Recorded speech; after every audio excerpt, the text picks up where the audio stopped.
Hello and welcome to another Hearts podcast episode. This is season 4, episode 9, Rethink a Recovery Zone. Happy February, everyone. Stay tuned for upcoming episodes. On December 16, 2024, I was finally discharged from the second mental health hospital, and the discharge facility had finally found me a home. If you look back on season 1, there is a dedicated episode of my time in hospital. So every December 16 will be my anniversary date. Please also tune in to my additional episode, episode 9 of season 5, my housemate journey, where I will share all of my stories going from WV to Rethink. I was really happy to finally be discharged from hospital and to have found a place that will allow me to keep my rabbit. So that is why it is going to be really hard to write this episode. Additionally, I have an additional episode, 15 on season 9, a suing case.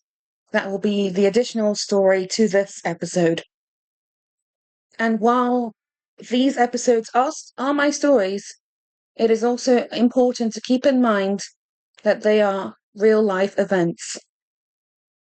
But now that it is almost 16 December 2025, this was written last year, my year anniversary is coming up, and by now you wouldn't have thought I'd know how they work. And I do, yes, because I have gotten used to the way they work. Routines are what they work with, and that definitely works well with me because people who suffer with autism work well with routines. But I'm not saying that you have to have autism to have a routine. Anyone can, of course, have one. Routines are just a healthy way of going by in life and can be great stress if it gets broken. However, sometimes that may happen, and you just have to remind yourself that you can adjust. It works well here for me and my routines. Routines are a good way to have a guide. Whilst things are mostly happy, there are times where there are great concern, and that has made me then feel great distress. That's why if you tune into episode 15 in series 9, you will learn why there has been great concerns and leading to distress.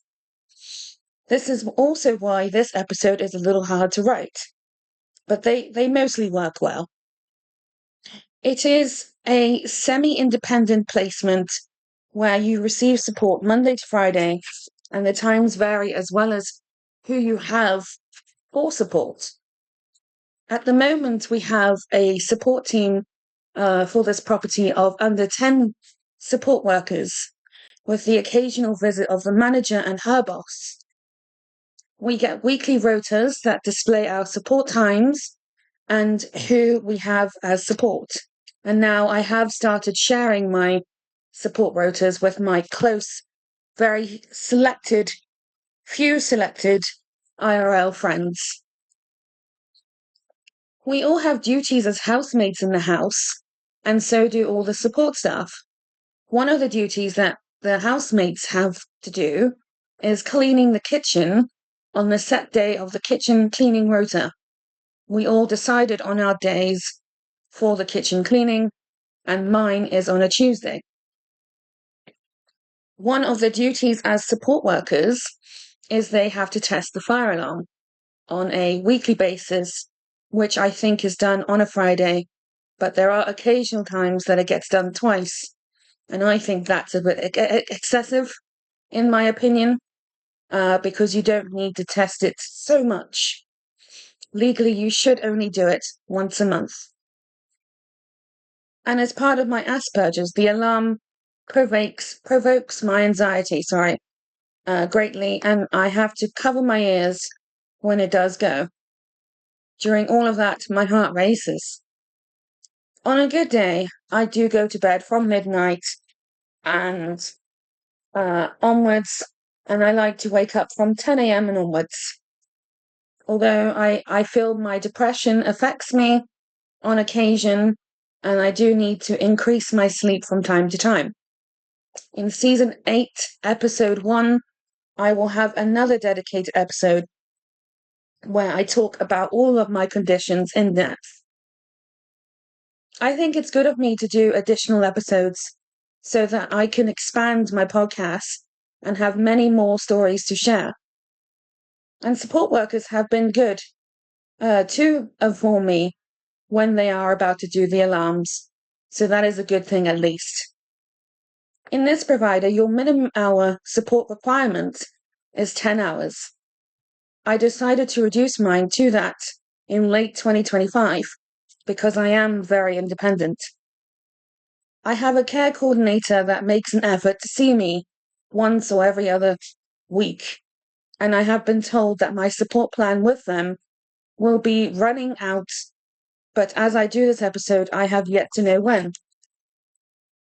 Now, I have been planning my future, as I always feel a lot better when a plan has been put in place, and I decided to contact a few providers to prepare them for my wishes in continuing my support in my second department, as I do not think that this provider will be able to continue supporting me, because I don't know where I am moving yet, despite remaining, hopefully, in this city. We are somewhat successful, as I have had some replies, but not many, as I have only been able to contact free support providers. Once I know I have a scheduled appointment with Lauren, I will be able to ask about the team if they are able to provide future providers, as there may be more private support providers with more suited to my needs after here. I still have some time here, but when the 16th of December 2026 approaches, that will be my anniversary date to this provider, and I think that marks 2 years. New support staff have even been assigned to the provider, so this comes to a total of under 15 support workers. Each support worker, just like each housemate, is of course different, and we all have to continue to be professional.